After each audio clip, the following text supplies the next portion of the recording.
Hey YouTube, so it's your girl, Samara Nicole, and I'm back with Got a kid that's strong walking through my slums. Why don't they just let me be? this video.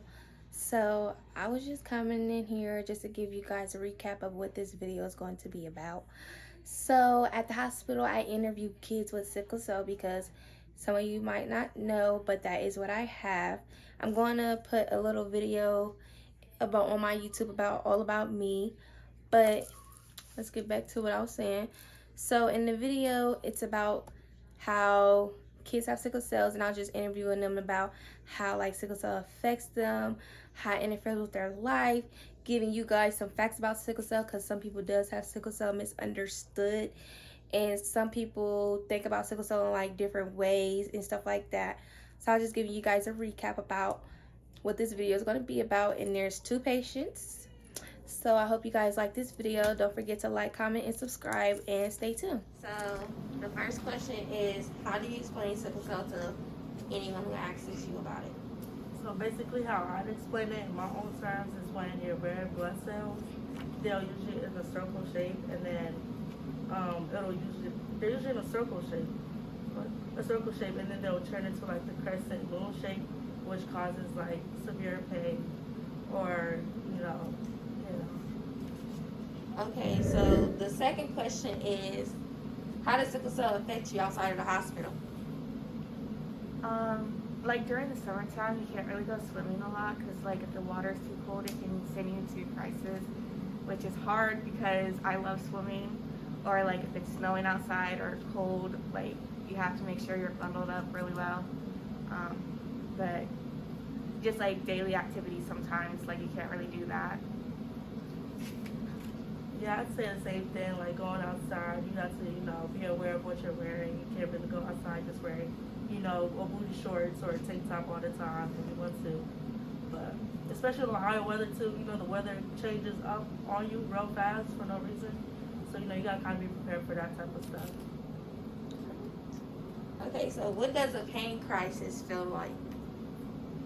A pain crisis for me feels like, it'll be a variety of things. Sometimes it'll be like a hammer, kind of feels like a hammer hitting my leg repeatedly.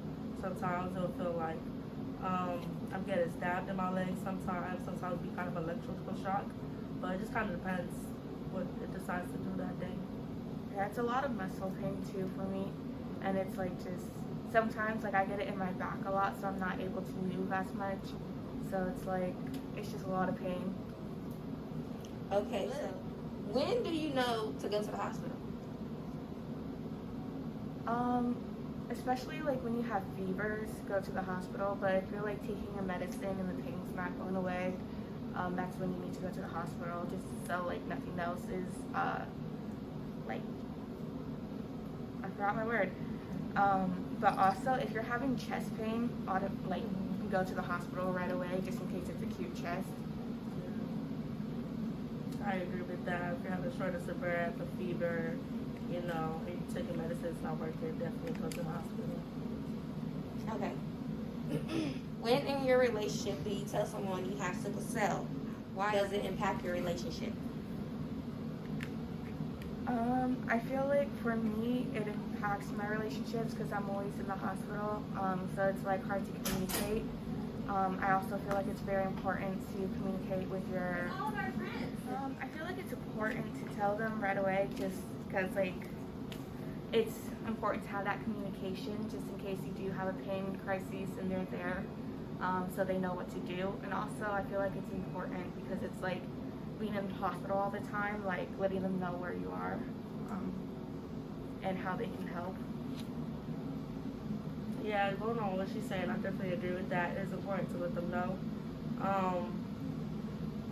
It is important to let them know, just, so they know, like, what you're going through, how they can support you, and what they can do to make you feel better through the pain. Okay, so the next question is, how does sickle cell impact your job?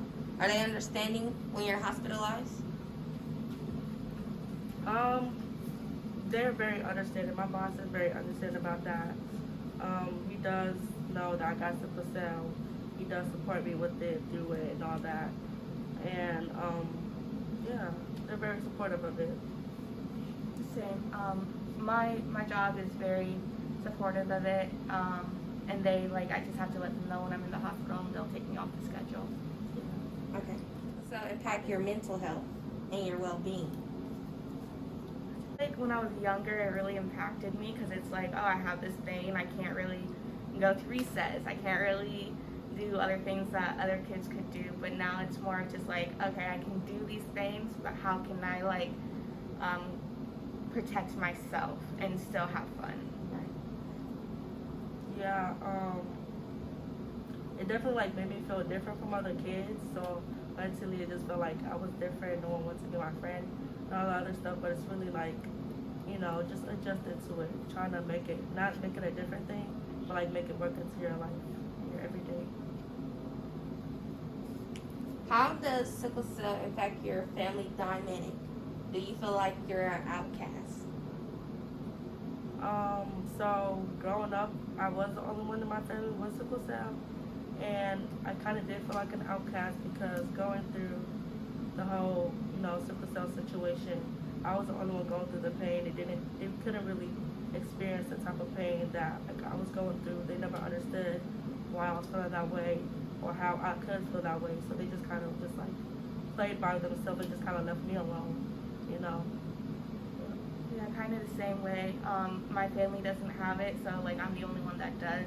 But I think they kind of learned as we went, like, okay, this is a pain crisis. Okay, this is when to go to the hospital. They really adapted to me.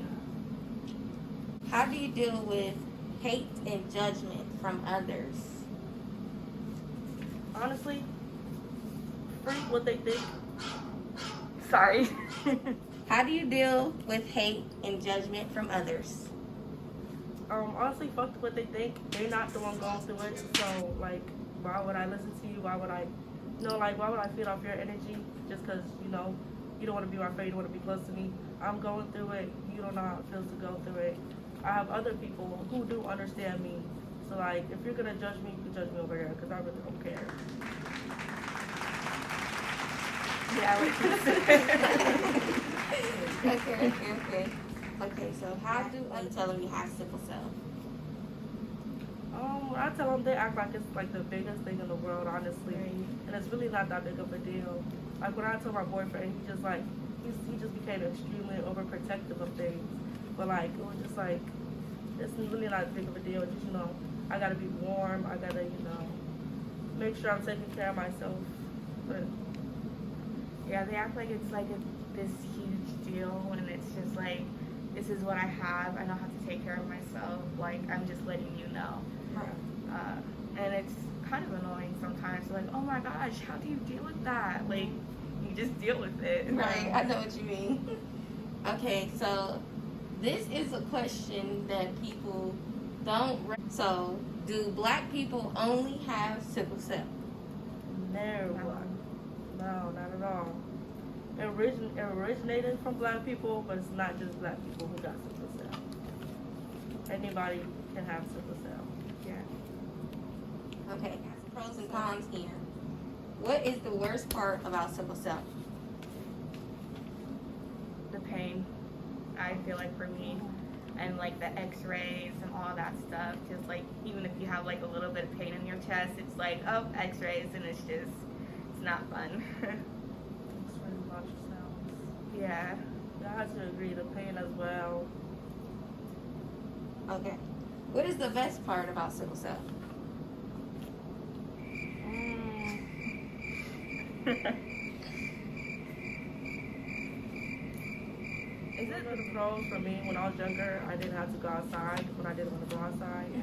I just like use that excuse, kind of. But Those that you don't catch. Like, you know how like mosquitoes carry diseases? We can't catch it because our blood cells aren't developed all the way. So that's cool. I don't know that. Yeah. I don't know that either. Oh. Okay, so how can you explain to someone how sickle cell is inherited? That's a good question. So I believe it's the trait that can be passed down if someone else doesn't have it. But if your partner does have sickle cell, there's a likely chance that your child will have sickle cell. How big is the chance? Ooh, that's a good question too. Okay, so this is the end of the video and the end of the questions. What do you guys have to say? Oh, bye. Oh.